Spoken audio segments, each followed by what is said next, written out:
This is the video for lesson 115, exponential equations. It's on page 464.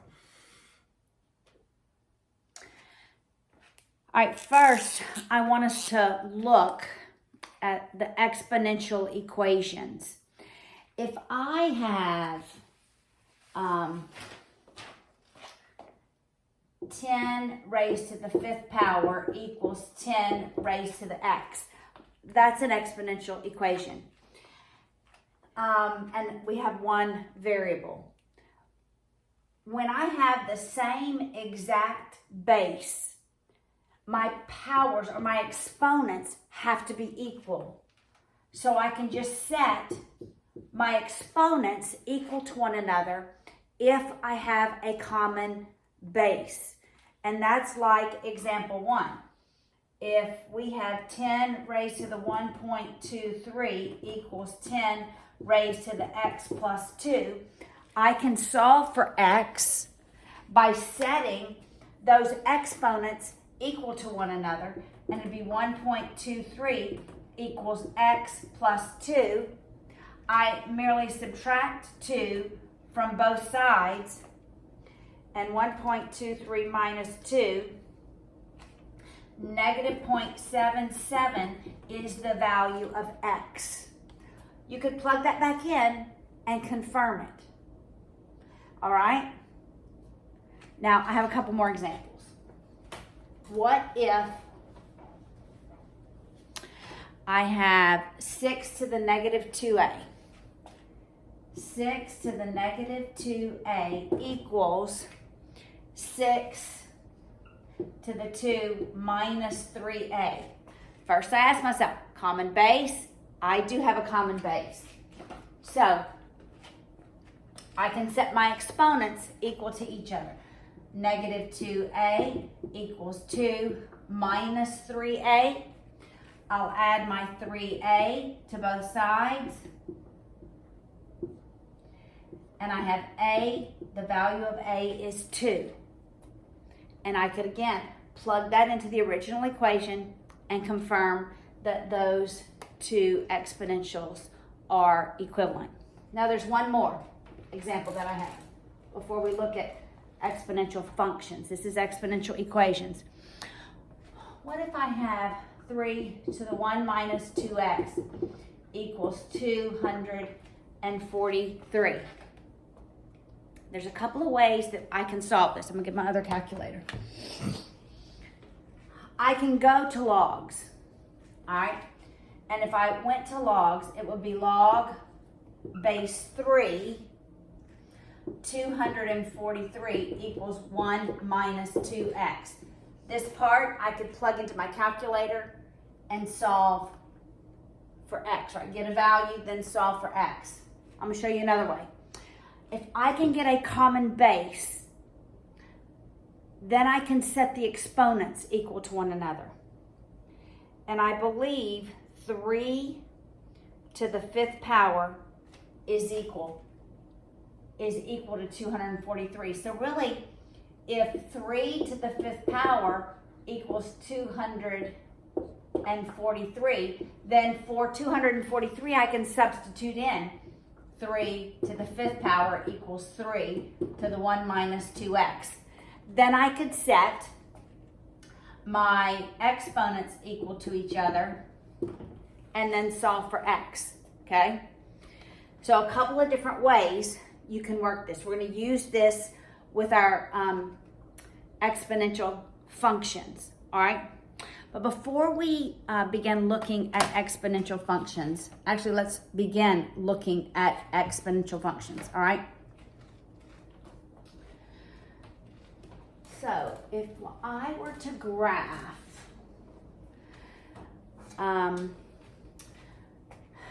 let's say y equals 2 to the x. That's an exponential function. And I were to choose values for x and solve for y, and we graphed it.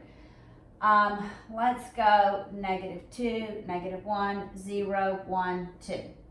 So we'll do 5 to get the, actually maybe we'll go to 3. from 1 to 3. It'll give us a better idea of what an exponential function graphed looks like. All right, when it's -2, that's 2 to the -2, and it's 1/4. All right, so if I go, that's -2, 1, 2, 3. I'm gonna have to go up pretty high, so I'm gonna make that bigger. 1, 2, 3, 4, 5, 6, 7, 8. All right. -1, it's 1/2. When it's 0, 2 to the 0 power is 1. Anything raised to the 0 power is always going to be 1. So your exponential equations in standard form will look like this. All right, at -2, it's going to be 1/4. We'll put that here. At -1, it's going to be 1/2. At 1, it'll be 2. And at 3, 2 cubed is 8. So it goes up here. All right, so this graph, the exponential graph, looks like that. If this value, let's say we had y equals 0.5 raised to the x. Okay, this, when this is greater than 1, it will always be exponential growth.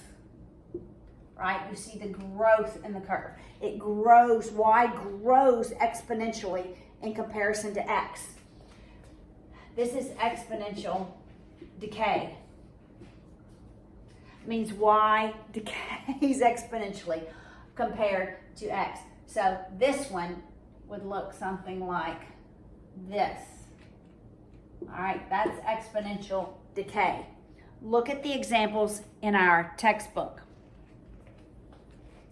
You have both exponential decay and exponential growth.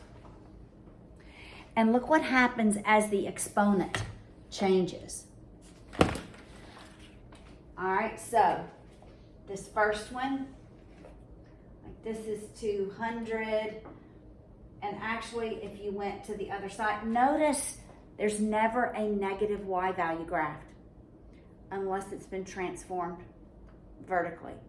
But none of these have been transformed vertically. These are going to go through the number 200 because we're multiplying 200 times e to a decimal. T is time. All right, this is the amount over a period of time is 200. All right, so we have 200 times this, and when this is 0, that's 1, so it'll be 200 times 1. All right, so notice when it's 0.4,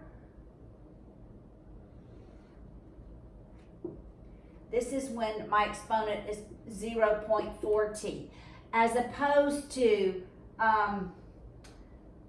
the 0. This is the 0.2t. That's a horizontal stretch. It's pulling it closer to the x-axis. The smaller the exponent, the smaller this value in the exponent position. And you can look at the bottom of page 465. When it's 200 e to the negative 0.4t, because that's a larger negative, it is pulled closer. That's 0.4 to the x-axis than the negative 0.2t. All right, because that's a smaller value. That's a smaller value than that. So your smaller value is always going to pull it closer to the x-axis. All right, so there are 3 equations we need to know in this lesson dealing with exponential functions. All right, so I'm going to go over all of them right now.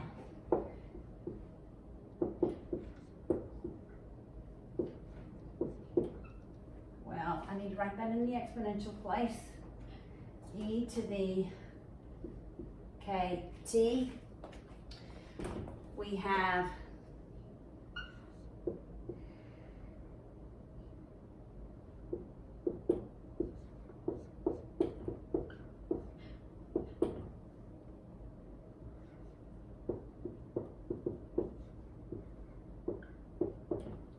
okay, 3 equations. This first equation deals with the exponential function, and it is more like bacteria growing. It can also be decay. It can also be used for decay, but it would be like decay of radioactive material.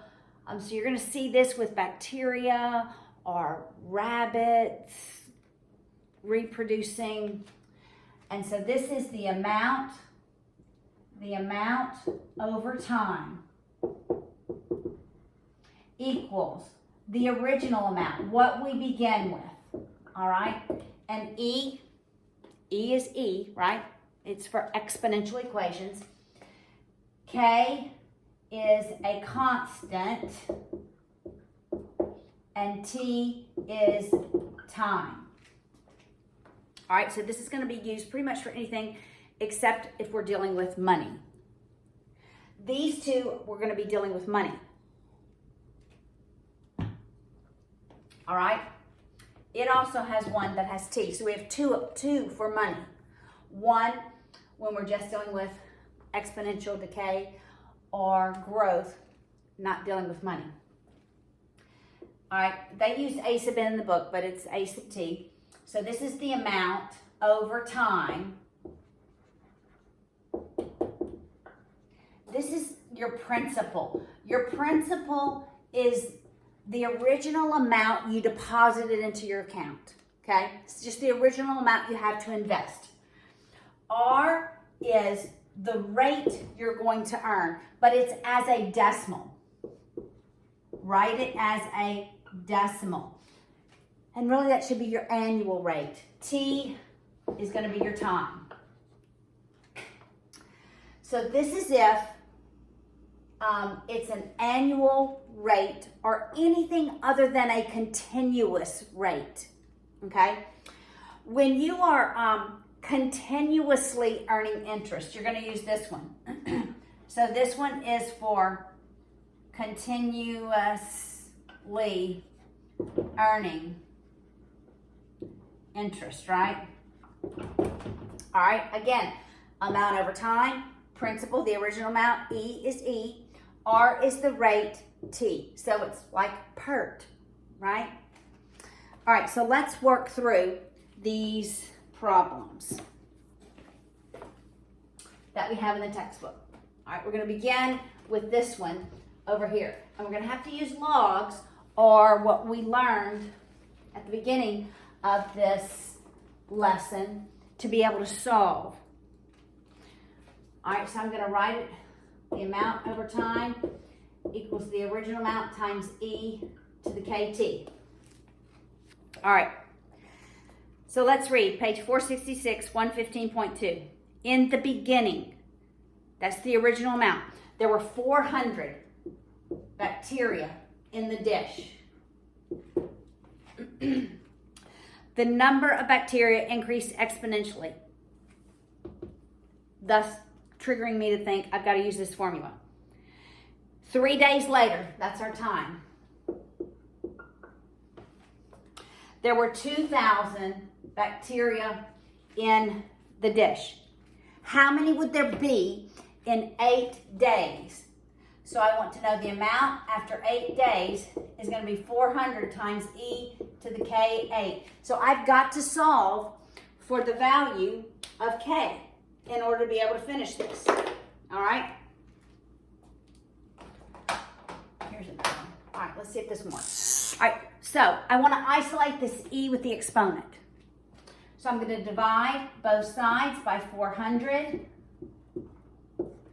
Okay, you don't leave the 400 on the other side. That's just 5 equals e to the k3. I have two options. I can make 5 equal e to some value, or I can go straight to logs. I'm going to go this way. Maybe I'll show you both. All right. So all I have to do is take the ln of 5 is going to equal x. And when I take, just converting an exponent to a log, when I take the ln of 5, I get x is 1.6094. All right, so now I can substitute in e to the 1.6094 for 5. All right, so I can put e to the 1.6094 equals e to the k3. Now I have a common base. So I can set the exponents equal to one another. 1.6094 equals 3k. When I divide 1.6094 by 3, solving for k, k is 0.5365. Now I can know how many we have after 8 days by substituting this in for k. K is a constant, it doesn't change, okay? Only our time changes. All right, so the amount after 8 days is going to be 400 times the amount of e to the 8 times that 0.5365. And I can put this in my calculator. All right, so I do 400 times. To get e, you do shift ln. And I do 8 times 0.5365 equals. All right. I don't know if you can see this. All right, that's what I did in my calculator. So after 8 days, there were 29,245 bacteria. And it should be a big number because it's growing exponentially. Okay, so you should be anticipating a big, large number. All right, let's do 115.3. Using the same equation,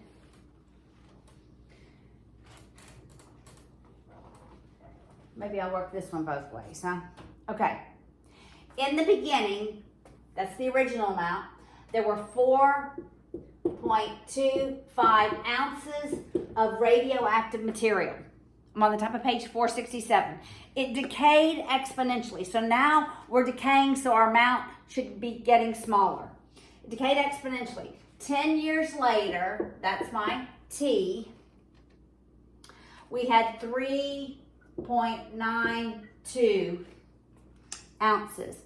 How much would remain? What will be the amount after 30 years?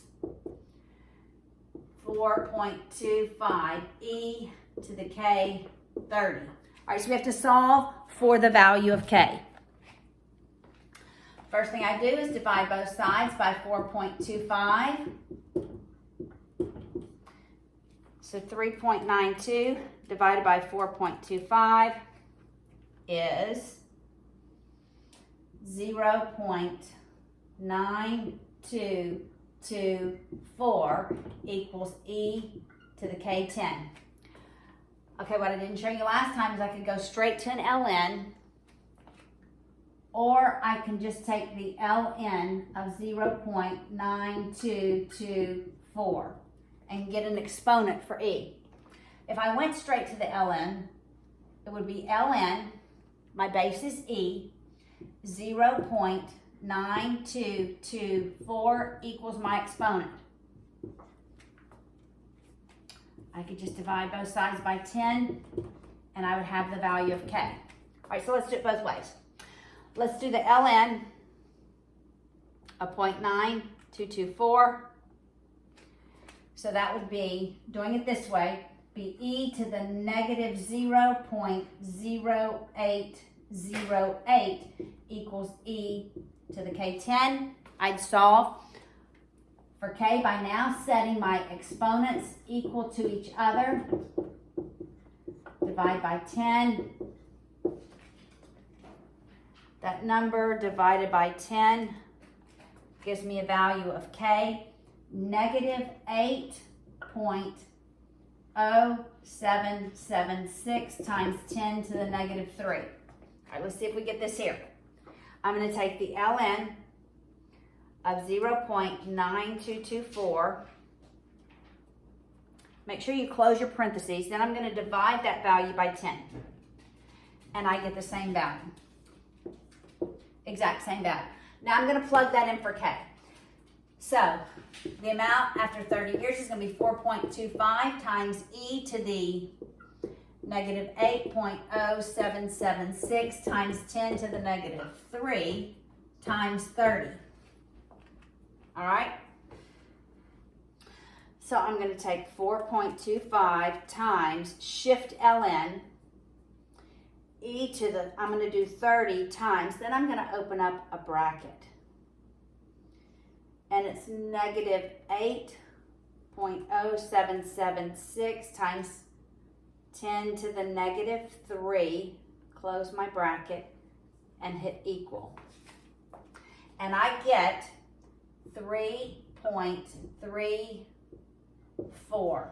It is smaller, and I'm expecting it to be smaller. Okay? All right, now let's look at 115C, compound interest. For compound interest, this is not continuous. So for compound interest, we are going to use the amount over time equals the principal times 1 plus the rate in parentheses to the exponent. All right? So look at the words right by the middle of page 467, 115.C. James, okay, let me write the amount over time equals principal times 1 plus the rate to the time. James put $100 in a bank account. That's his principal. That's how much he deposited. At 8% annually. So 1 plus 0.08 annually. At the end of the first year, well, let's see how much he would have at the end of 5 years. At the end of 5 years. All right, so this is really 100 times 1.08 raised to the 5th power.